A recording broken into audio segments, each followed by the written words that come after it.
நமஸ்காரம், லக்ஷ்மி பேசுகிறேன். இன்றைக்கி பைனாப்பிள் போட்டு ஒரு ரசம் பண்ணி காமிக்க போகிறேன். அதுக்கு என்னென்ன வேணுங்கிறது சாமான்கள் காமிக்கிறேன், வாங்க பார்க்கலாம். ஃபஸ்ட்டு துவரம்பருப்பு ரசத்துக்கு வேக வைக்கிறதுக்கு எடுத்து வச்சுட்டுருக்கேன். ஒரு கப்பு துவரம்பருப்பு, 2 பீஸு பைனாப்பிள் பொடியாக திருத்தி வச்சுருக்கேன், ஒரு டொமேட்டோ எடுத்து வச்சுட்டுருக்கேன். அதுக்கப்புறம் தேங்காய் கொஞ்சோண்டு எடுத்து வச்சுருக்கேன். வறுக்கணும் இதுக்கு சாமான்லாம், அதுக்கு வறுக்கிற சாமான்கள்லாம் காமிக்கிறேன். மிளகா 4 வச்சுருக்கேன், தனியா 2 ஸ்பூனு, கடலைப்பருப்பு 2 ஸ்பூனு, மிளகு 1 ஸ்பூனு, ஜீரகம் 1 ஸ்பூனு வச்சுருக்கேன். அதுக்கப்புறம் தாளிக்கிறதுக்கு பெருங்காயம் நெய்யில் தாளித்தா நல்லாயிருக்கும், நெய் வச்சுருக்கேன். பருப்புக்கு வேகப்படுறதுக்கு மஞ்சள் பொடி எடுத்து வச்சுருக்கேன். கடுகு, காஞ்ச மிளகா, கருவேப்பிலை வச்சுருக்கேன். புளி ஒரு எலுமிச்சம்பழம் அளவுக்கு, சின்ன எலுமிச்சம்பழம் அளவுக்கு புளி வச்சுருக்கேன். எலுமிச்சம்பழம் அளவுக்கு புளி ஊற வைக்கணும்.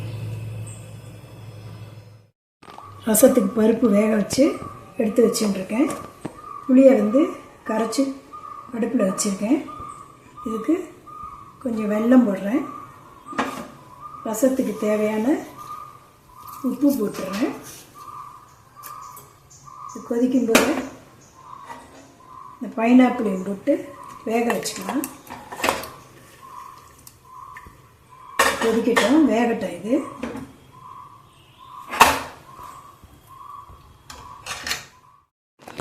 பைனாப்பிள் ரசத்துக்கு வறுக்க போகிறோம். வறுக்கிறதுக்கு பாண்டி போட்டு எண்ணெய் விட்டுருக்கேன். அதில் மிளகா போடுறேன்.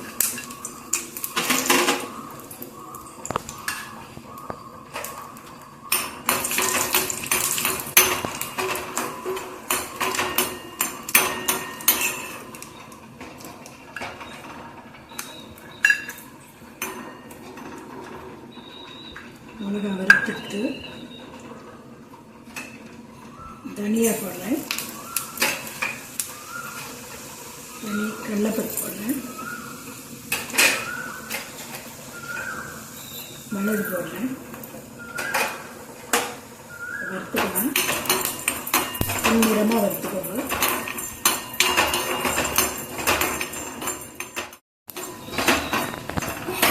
வறுத்துட்டு இதுக்கு பெருங்காயம் போடுறேன். ஆஃப் பண்ணிவிட்டு 1 ஸ்பூன் தேங்காய் போட்டு ஆறுனா இதோட ஒரு டொமேட்டோ போட்டு அரைச்சி மாறணும். வறுத்த சாமானில் ஒரு தக்காளி போட்டிருக்கேன், 1 ஸ்பூன் பச்சை ஜீரகம் போடுறேன். அரைக்கிறதுக்கு கொஞ்சம் ஆறட்டும், அரைச்சி உங்களுக்கு காமிக்கிறேன்.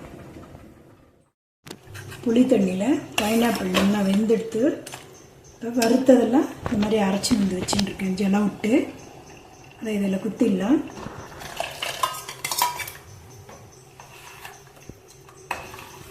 ஒரு கொதி வரட்டும், அப்புறம் பருப்பு தண்ணி குத்தி உங்களுக்கு எவ்வளோ ரசம் வேணுமோ விளை வைக்கலாம். இந்த ரசம் பொடி போட்டு அரைச்சி விட்டது கொட்டு கொதிச்சுட்டு பருப்பு தண்ணியை கொட்டுறேன்.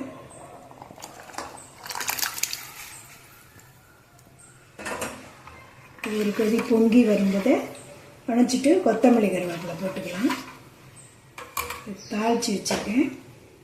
கடுகு, பெருங்காயம், கருவேப்பிலை நெய்யில் தாளித்து வச்சுருக்கேன்.